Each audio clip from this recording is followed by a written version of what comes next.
This video teaches you how to use PowerPoint's picture editing tools to edit images in your presentation. Cropping and resizing.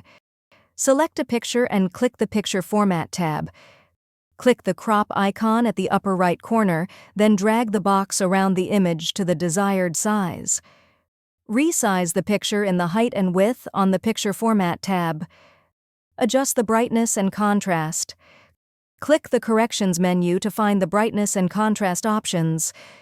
Choosing an option from the menu instantly applies the effect to the picture. Change the color tone and saturation. Click the Color menu to find coloring options. Click Artistic Effects and select an effect. Click Artistic Effects to find fun effects to change the lines in the photo, or Picture Effects for more 3D type effects like drop shadow, bevel, and glow. Click Artistic Effects, options to fine-tune each effect. You can then use the tools in the right sidebar to tweak the selected effect or create your own. Adjust the opacity.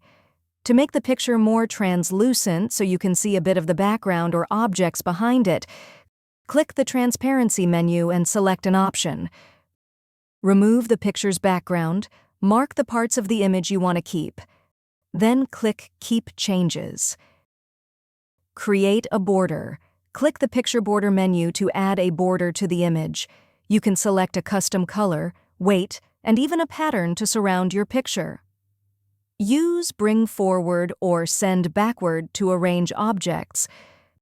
To bring the selected object forward, just click Bring Forward, or click the menu and select Bring to Front to bring it all the way to the front.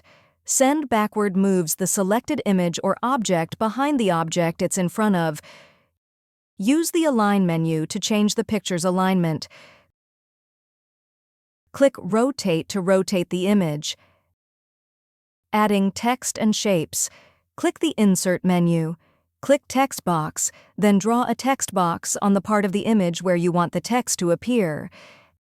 Add lines and shapes. Click Shapes to draw circles, squares, and other shapes anywhere on the picture. If you found this video helpful, please click the like button and subscribe to our channel for even more helpful tutorials.